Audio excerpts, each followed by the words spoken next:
Good morning class.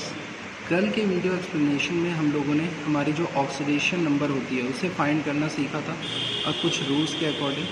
आज हम कुछ स्पेशल केसेस पढ़ेंगे और कुछ नए रूल्स के बारे में आज हम पढ़ेंगे। तो सबसे पहले स्टार्ट करते हैं। एक एग्जांपल दिया हुआ है यहाँ पर, calculate oxidation number of Mn in K2MnO4। ये पोटेशियम पर मैग्नेट का फॉर्मूला होता है।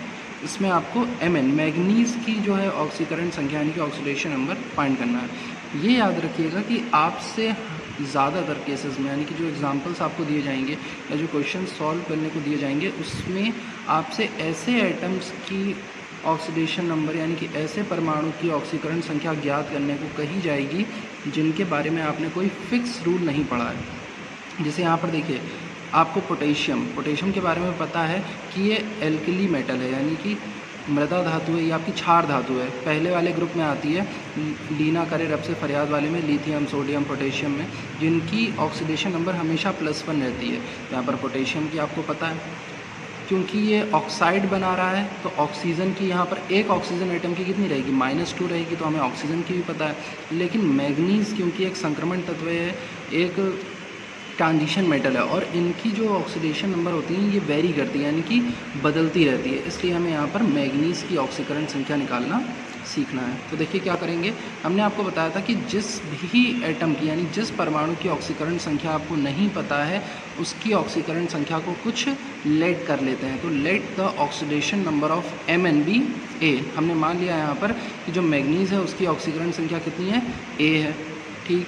और फिर उसके बाद दूसरा रूल होता था कि पूरे कंपाउंड में यानी पूरे यौगिक में जो भी परमाणु आ रहे हैं उनकी अलग अलग ऑक्सीडेशन नंबर जितनी भी होगी उसका सम या तो 0 के इक्वल होगा, और अगर कंपाउंड आयन के रूप में है, आयन के फॉर्म में है, तो फिर अलग अलग परमाणुओं की ऑक्सीडेशन नंबर का जो सम है अलग अलग एटम्स के, वो 0 के इक्वल ना होकर आयन के इक्वल होगा कि आयन पर कितना चार्ज है। तो यहाँ पर तो कोई आयन बन नहीं रहा है, तो यहाँ पर इनमें पोटेशियम की, मैग्नीज की और ऑक्सीजन की, इन तीनों की ऑक्सीडेशन नंबर, ऑक्सीकरण संख्या का जो योग होगा, जो सम होगा, वो किसके इक्वल हो जाएगा, 0 के इक्वल हो जाएगा। तो हमने सबकी वैल्यू रख दी। अब पोटेशियम के यहाँ कितने हैं, 2 एटम हैं, तो यहाँ पर 2 × ऑक्सीडेशन नंबर ऑफ पोटेशियम यानी कि 2 गुणे पोटेशियम की ऑक्सीकरण संख्या, प्लस इसमें ऐड करेंगे मैग्नीज की, तो ऑक्सीडेशन नंबर ऑफ मैग्नीज यानी मैग्नीज की ऑक्सीकरण संख्या, प्लस 4। यहाँ पर ऑक्सीजन के कितने एटम है, 4 एटम है, तो 4 × ऑक्सीडेशन नंबर ऑफ ऑक्सीजन। तो यहाँ पर ऑक्सीडेशन नंबर K की हमें पता है +1 होती है, तो 2 × +1, प्लस मैग्नीज की A मानी है तो +A, साथ में एक ऑक्सीजन की होती है -2, तो 4 की कितनी हो जाएगी, 4 × -2। रख करके सॉल्व किया तो 2 × +1 2 आ गया, प्लस A -8। अब 2 - 8 डायरेक्ट सॉल्व कर सकते हैं। 2 - 8 कितना होता है, -6 होता है, और -6 उधर जा करके कितना हो जाएगा, +6। तो A का मान कितना आ गया, +6। मैग्नीज की ऑक्सीकरण संख्या, ऑक्सीडेशन नंबर कितनी आ गई, +6। तो ये एग्जाम्पल आप इसको कैलकुलेट करेंगे, कॉपी में इसको नोट कर लेंगे और इसको सॉल्व करेंगे। सेकेंड है, calculate the oxidation number of copper in K3CuCN का होल 4। ये आपका एक कॉम्प्लेक्स आयन है, एक जटिल यौगिक है, जिसमें आप ये स्क्वायर ब्रैकेट देख रहे हैं, इस तरह से जो आपके बड़े कोष्ठक होते हैं लगे हुए हैं, कि आपके जटिल यौगिक होते हैं जिनमें एक से ज़्यादा प्रकार के आयन उपस्थित होते हैं। तो इसमें आप देखिए होगा क्या, हमें किसकी पता करनी है, हमें पता करनी है कॉपर की, ठीक है। पोटेशियम की हमें पता है +1 होती है। कार्बन और नाइट्रोजन, यहाँ पर अगर आप ध्यान से देखें तो कार्बन और नाइट्रोजन आप अलग अलग भी इनकी ऑक्सीकरण संख्या रख सकते हैं, ऑक्सीडेशन स्टेट रख सकते हैं। तो कार्बन और नाइट्रोजन एक साथ होने की वजह से ये बनाते हैं CN आयन। ये क्या बनाते हैं, CN का आयन, जिस पर चार्ज होता है माइनस का। आपने पढ़ा भी होगा साइनाइड आयन, तो ये CN- आयन होता है। याद रखेंगे जितने भी आयन होते हैं उनकी ऑक्सीकरण संख्या आप एक साथ ले सकते हैं। मतलब यहाँ पर इस क्वेश्चन को सॉल्व करने के लिए आपको कार्बन और नाइट्रोजन की ऑक्सीकरण संख्या, ऑक्सीडेशन नंबर अलग अलग रखने की ज़रूरत नहीं है। आप क्या करेंगे, पूरा CN क्योंकि एक रेडिकल है, एक आयन है, तो आप इसकी एक साथ ऑक्सीडेशन नंबर रख सकते हैं और उसकी कितनी होगी, किसी भी आयन की जो ऑक्सीकरण संख्या होती है, किसी भी आयन की जो ऑक्सीडेशन नंबर होती है, वो उस पर प्रेजेंट चार्ज के इक्वल होती है। यानी कि आयन पर जितना भी आवेश उपस्थित होगा वही उसकी ऑक्सीकरण संख्या हो जाएगी। तो यहाँ पर Cn पर माइनस का 1 है, तो Cn की ऑक्सीकरण संख्या, ऑक्सीडेशन नंबर कितनी हो जाएगी? माइनस का 1। अब कॉपर की हमें पता नहीं है, तो कॉपर की हमने क्या मान ली? Let the oxidation number of copper be A। Copper की ऑक्सीकरण संख्या हमने A मान ली। तो इससे क्या हो जाएगा? देखिए, जब हम योग निकालेंगे तो अब हमें किसका रखना है? पोटेशियम की रखनी पहले। यौगिक पूरा क्या है? पोटेशियम है, कॉपर है और Cn एक साथ रख रहे हैं। तो पोटेशियम में 3 परमाणु है, 3 एटम है पोटेशियम के, तो ये हो जाएगा 3 into oxidation number of potassium, plus इसमें किसकी ऐड करेंगे? कॉपर की ऐड करेंगे, तो plus oxidation number of copper. तो कॉपर की आपने कितनी मानी? ए, तो ए रख दी जाएगी। और इसमें प्लस करेंगे, अब देखिए कार्बन और नाइट्रोजन की अलग अलग नहीं, एक साथ oxidation number of Cn minus. और कितने हैं Cn? 4 Cn है, तो 4 से यहाँ क्या कर दिया? इनटू कर दिया। इसको बस ध्यान से आपको समझना है कि कोई अगर आयन एक साथ उपस्थित है किसी भी कंपाउंड में, किसी भी यौगिक में, जैसे OH भी हो सकता है कभी कभी, OH भी एक आयन होता है, OH के ऊपर -1 का चार्ज होता है, तो आप पूरे OH का कितना रख सकते हैं? -1 रख सकते हैं। तो यहाँ पर Cn एक साथ उपस्थित था, साइनाइड आयन, तो हमने Cn की कितनी रख ली? -1। तो रखिए, चलिए देखते हैं। 3 इंटू, अब पोटेशियम की कितनी होती? +1, तो 3 इंटू +1 हो गया। कॉपर की हमने कितनी मानी? A, तो प्लस A हो गई, प्लस 4 इंटू साइनाइड की कितनी थी? तो साइनाइड के ऊपर -1 का चार्ज था, तो इसकी हो गई 4 इंटू -1। इन सब का सम किसके इक्वल हो जाएगा? 0 के इक्वल, क्योंकि ये एक यौगिक है, कंपाउंड है, ये पूरा एक आयन नहीं है, तो इसकी जो ऑक्सीडेशन नंबर का सम होगा वो 0 के इक्वल रखा जाएगा। अब इसको बस सॉल्व कर लेना है। 3 इंटू +1 कितना होता है? 3 होता है। A, तो A तो A ही रहेगा। 4 इंटू -1 -4 होता है। अब 3 - 4, सबको पता है 3 - 4 कितना होता है? -1। तो एक तरह से क्या आ जाएगा? ये आ जाएगा A - 1 इज इक्वल टू 0। इसके बाद ये स्टेप आ जाएगी, और फिर उसके बाद -1 उधर जा करके प्लस का 1, तो A का मान कितना आ गया? +1। तो कॉपर की यहाँ पर ऑक्सीकरण संख्या कितनी आ गई? +1। कॉपर की ऑक्सीडेशन नंबर आ गई +1। सेकेंड एग्जाम्पल, नेक्स्ट जो हमारा एग्जाम्पल है, इसमें हमें कैलकुलेट करनी है, कैलकुलेट ऑक्सीडेशन नंबर ऑफ निकल। ये भी एक हमारा संक्रमण तत्व है, ट्रांजिशन एलिमेंट है। निकल जुड़ा हुआ है CO4 के साथ, तो CO कार्बन और ऑक्सीजन। वैसे अगर आप कार्बन और ऑक्सीजन की अलग अलग कैलकुलेट करने जाएंगे तो उनकी जो टोटल CO, क्योंकि एक साथ है, तो टोटल अगर आप अलग अलग भी कैलकुलेट करेंगे तो CO की जो है वो आती है ऑक्सीडेशन नंबर 0 आती है। रीज़न क्या है? कार्बन जो होता है उसका आप सबको एटॉमिक नंबर पता है कितना होता है? 6। इसका इलेक्ट्रॉनिक कॉन्फ़िगरेशन कितना होता है कार्बन का? 2,4। यहाँ पर लिख दिया मैंने, कार्बन का इलेक्ट्रॉनिक कॉन्फ़िगरेशन है 2,4। 72 कोश में यानी आउटर मोस्ट शेल में 4 इलेक्ट्रॉन पाए जाते हैं, 4 इलेक्ट्रॉन पाए जा रहे हैं। तो अब 4 इलेक्ट्रॉन पाए जाने की वजह से इसको अष्टक पूर्ण करने के लिए भी कितने इलेक्ट्रॉन चाहिए?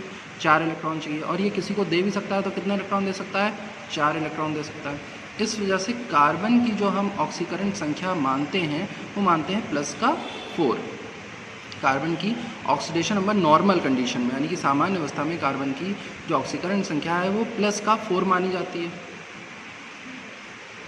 और ऑक्सीजन की हमें पता है -2 होती है।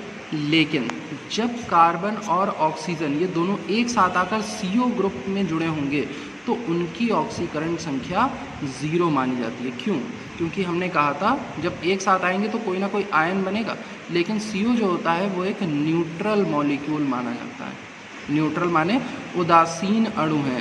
कार्बन मोनोऑक्साइड है ये एक उदासीन अणु होता है, जिसके कारण इसकी ऑक्सीकरण संख्या जो है ऑक्सीडेशन नंबर वो 0 है।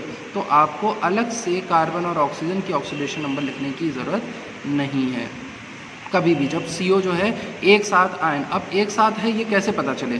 एक साथ तब पता चलेगा जब ये इस तरह से ब्रैकेट में लिखा हो और यहाँ पर ट्वाइस, थ्राइस, होल 4 या सिर्फ ब्रैकेट में CO एक साथ दिया हो, तो उस कंडीशन में पूरे CO की जो ऑक्सीकरण संख्या वो कितनी रखी जाएगी?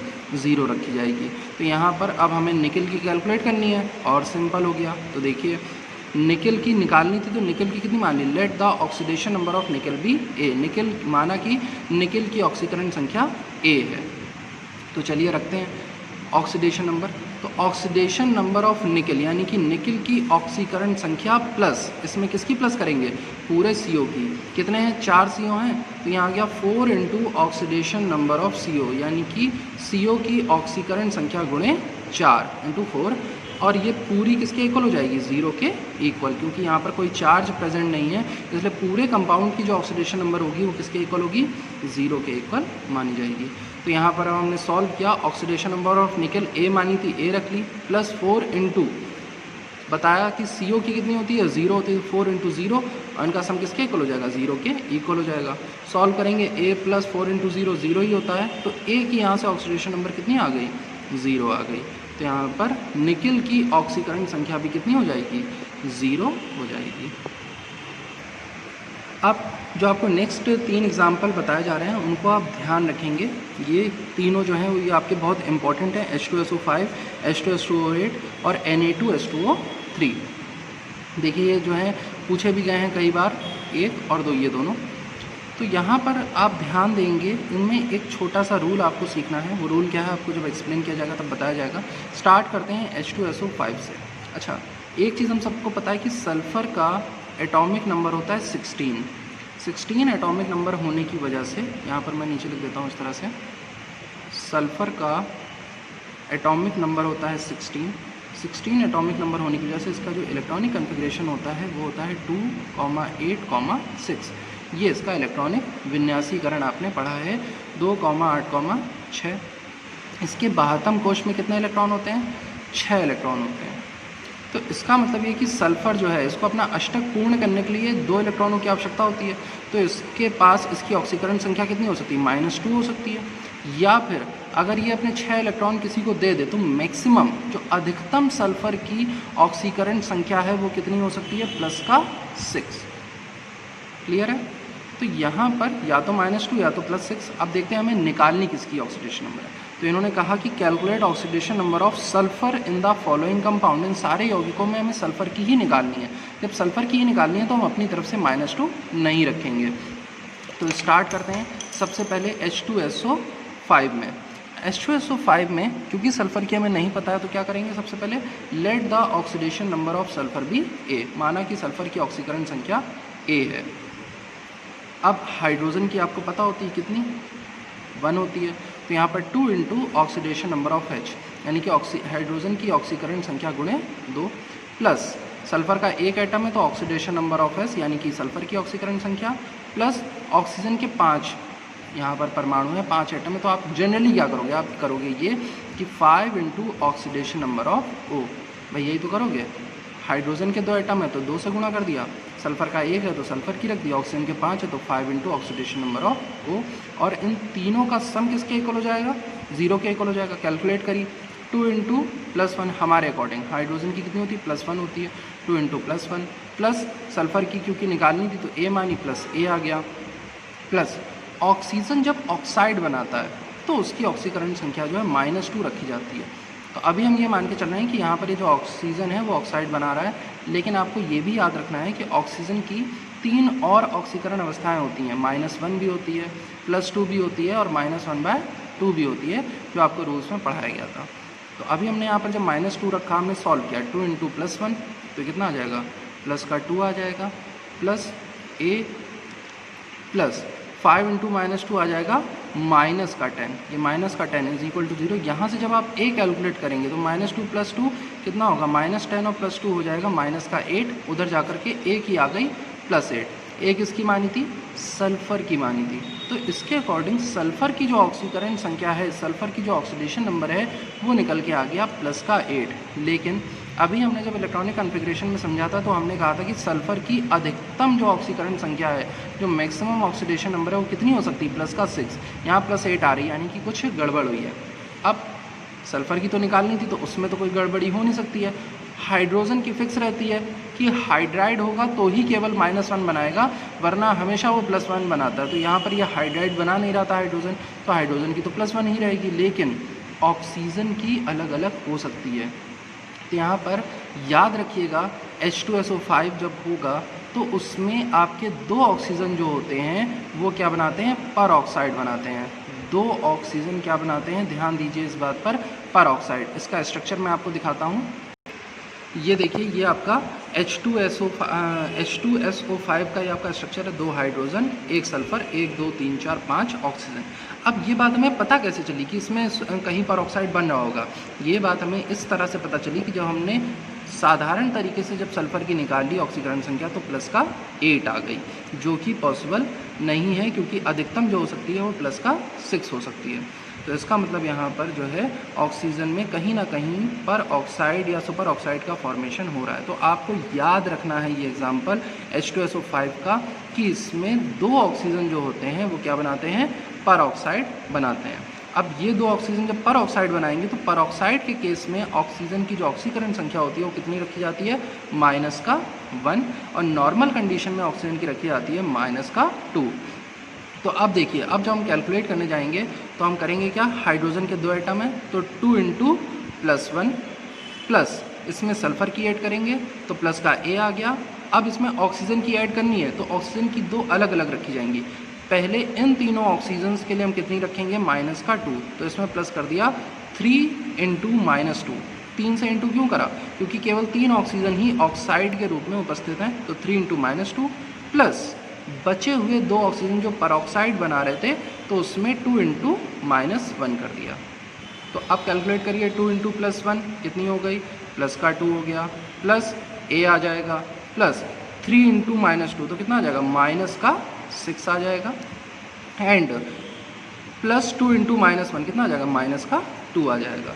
तो अब जब आप कैलकुलेट करेंगे तो -6 और -2 -8 हो जाएगा, प्लस का 2 तो -8 प्लस का 2 कितना होता है, -6, जो कि उधर होकर जाएगा तो जाएगा, बन जाएगा A +6। अब सल्फ़र की ऑक्सीकरण संख्या कितनी आ गई, +6, जो कि पॉसिबल है। तो यहाँ पर सल्फ़र की जो ऑक्सीकरण संख्या वो कितनी हो जाएगी, +6। तो याद रखेंगे कि कभी भी इस तरह के क्वेश्चंस में, जैसे सल्फ़र का हमें पता होना चाहिए ऑक्सीडेशन नंबर कितना होता है, और +6 मैक्सिमम हो सकता है। तो ये एग्जांपल याद रखेंगे। नेक्स्ट इसी तरह से H2SO8 में भी याद रखेंगे कि इसमें भी 2 ऑक्सीजन जो होते हैं, 8 ऑक्सीजन में से 2 ऑक्सीजन जो होते हैं वो पर ऑक्साइड का निर्माण करते हैं। ये चीज़ ध्यान रखेंगे। तो H2SO8 का आपको समझाया नहीं जा रहा है, ये आपका होमवर्क है कि आप इसको सॉल्व करेंगे। H2SO8 जिसमें 2 ऑक्सीजन की आप कितनी रखेंगे, -1 रखेंगे, बाकी जो 6 ऑक्सीजन होंगे उनकी आप ऑक्साइड के अकॉर्डिंग -2 रखेंगे, और उससे फिर आपको सल्फ़र की ज्ञात करनी होगी। ठीक है, सल्फ़र के 2 परमाणु हैं, ये ध्यान दीजिए, यहाँ पर 2 परमाणु हैं, तो जो एक सल्फ़र को A मानेंगे तो 2 का 2A हो जाएगा। ये चीज़ ध्यान रखेंगे निकालते समय। तो कैलकुलेट करेंगे और मुझे रफ में कैलकुलेट करके शो करेंगे, ये मैं आपको एक्सप्लेन नहीं कर रहा हूँ। तो आज के लिए आपका एक्सप्लेनेशन इतना ही रखा जा रहा है। आज आपको करना क्या है, आपका होमवर्क इतना है कि जो आपको नोट दिए गए हैं पहले तो उन्हें कंप्लीट करिए, प्लस आज आपको जो एक्सप्लेन किए गए हैं ऑक्सीडेशन नंबर उन्हें आप अपनी कॉपी में, पहले तो अभी तो रफ कॉपी में ही सॉल्व करेंगे, बाद में आप उन्हें अपने फेयर नोट्स में सॉल्व करके नोट करेंगे। ओके क्लास, कोई भी अगर कन्फ्यूज़न होगी तो आप पूछ लेंगे। इसी तरह से आपको जो है ऑक्सीडेशन नंबर्स अलग अलग कंपाउंड्स की एक्सप्लेन की जाएंगी जो स्पेशल केसेस हैं, और आपको वो ध्यान रखने होंगे। Okay, thank you.